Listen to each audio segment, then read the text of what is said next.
ومن أحسن قولا ممن دعا إلى الله وعمل صالحا وقال إنني من المسلمين. الحمد لله رب العالمين وصلى الله وسلم على نبينا محمد وعلى آله وصحبه اجمعین اما بعد. ساتھیو اور دوستو، دنیا کے عظیم درختوں میں سے ایک عظیم درخت کھجور کا درخت ہوتا ہے.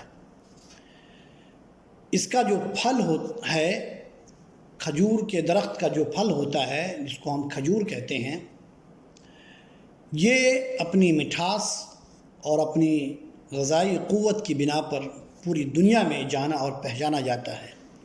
اس وقت سعودی عرب میں چونکہ سخت گرمی ہے بعض علاقوں میں، اور ان علاقوں میں یہ گرمی کی شدت ہوتی ہے جہاں پر کھجور کے درخت زیادہ ہوتے ہیں،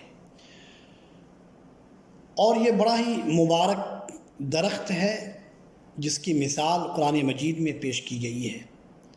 ترمذی شریف کی روایت ہے، انس بن مالک رضی اللہ عنہ کے پاس کھجور سے بھری ہوئی ایک ٹوکری لائی گئی، رطب تازہ کھجور بالکل. انہوں نے اپنے ساتھی سے کہا، ابو العالیہ سے، کہ یہ وہ درخت کا پھل ہے جس کا ذکر اللہ سبحانہ و تعالیٰ نے قرآن مجید میں کیا ہے، اس درخت سے اس پھل کو تناول فرمائیے. چنانچہ اللہ سبحانہ و تعالیٰ نے اس درخت کا ذکر کیا ہے سورہ ابراہیم آیت نمبر 24-25 میں، الم تر کیف ضرب اللہ مثلا کلمۃ طیبۃ کشجرۃ طیبۃ اصلها ثابت وفرعها فی السماء تؤتی اکلها کل حین باذن ربها. اس آیت کا ترجمہ ہے کہ آپ نے نہیں دیکھا کہ اللہ تعالیٰ نے پاکیزہ بات، کلمہ طیبہ یعنی پاکیزہ بات یعنی کلمہ لا الہ الا اللہ کی مثال کس طرح بیان فرمائی ہے، مثل ایک پاکیزہ درخت کے جس کی جڑ مضبوط ہے اور جس کی ٹہنیاں آسمان میں ہے، جو اپنے پروردگار کے حکم سے ہر وقت پھل لاتا ہے. اللہ سبحانہ و تعالیٰ نے اس آیت کریمہ میں کلمہ طیبہ، پاکیزہ کلمے کی مثال کھجور کے درخت سے دی ہے. چنانچہ حدیث میں آتا ہے، عبداللہ بن عمر رضی اللہ عنہ کی روایت ہے، صحیحین بخاری مسلم کی روایت ہے. عبداللہ بن عمر اس کے راوی ہیں. وہ کہتے ہیں کہ اللہ کے رسول نے ایک مرتبہ اپنے اصحاب سے کہا کہ مجھے ایک ایسے درخت کے بارے میں بتاؤ جس کی مثال دی گئی ہے جو مومن کے مشابہ ہے. جو لوگ اس مجلس میں تھے سب سوچنے لگے کہ یہ درخت کون سا ہو سکتا ہے، اور اس مجلس میں بڑے بزرگ بھی تھے، ابو بکر، عمر وغیرہ، یہ سب لوگ تھے. عبداللہ بن عمر کہتے ہیں کہ میرے دل میں یہ بات آئی کہ یہ کھجور کا درخت ہے، لیکن میں خاموش رہا کیونکہ سب کے سب خاموش تھے. تو اللہ کے رسول نے فرمایا کہ وہ کھجور کا درخت ہے. ساتھیو اور دوستو، کلمہ لا الہ الا اللہ کی مثال کھجور کے درخت سے کیوں دی گئی ہے؟ یہ بھی کلمہ پاکیزہ ہے، اور قرآن مجید نے کھجور کے درخت کو بھی پاکیزہ کہا ہے، کشجرۃ طیبۃ. آخر دونوں کے درمیان مماثلت اور مشابہت کیا ہے؟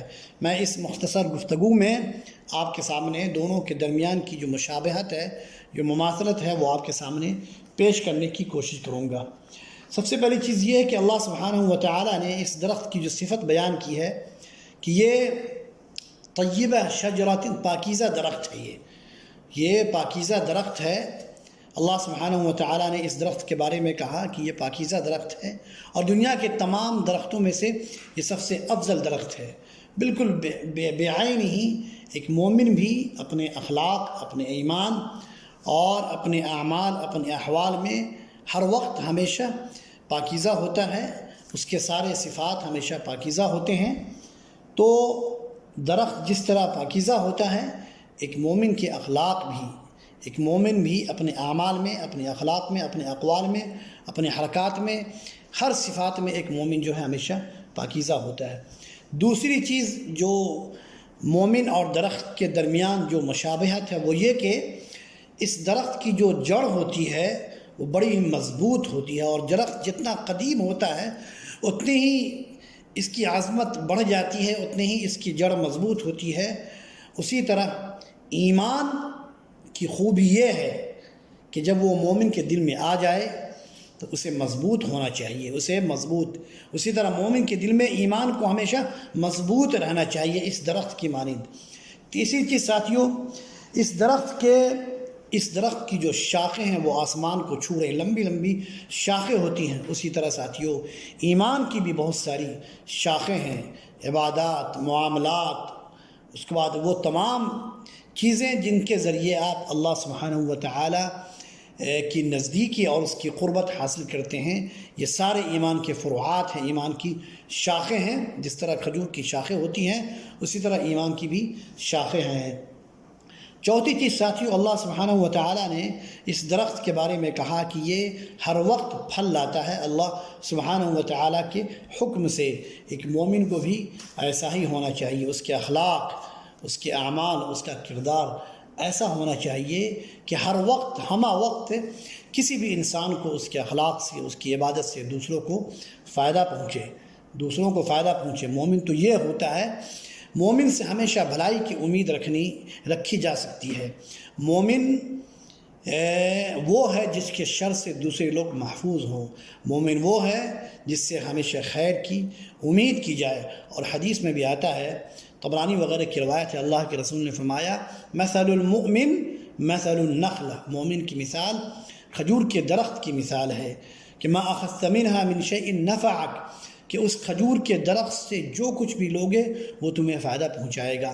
بعین ہی مومن کے اخلاق، مومن کا جو کردار ہوتا ہے، مومن کے جو اعمال ہوتے ہیں، مومن کے جو اقوال ہوتے ہیں، اس کے جو صفات ہوتے ہیں، ایسے ہونی چاہیے جس سے ہر وقت بر وقت ہمیشہ دوسروں کو فائدہ پہنچتا رہے۔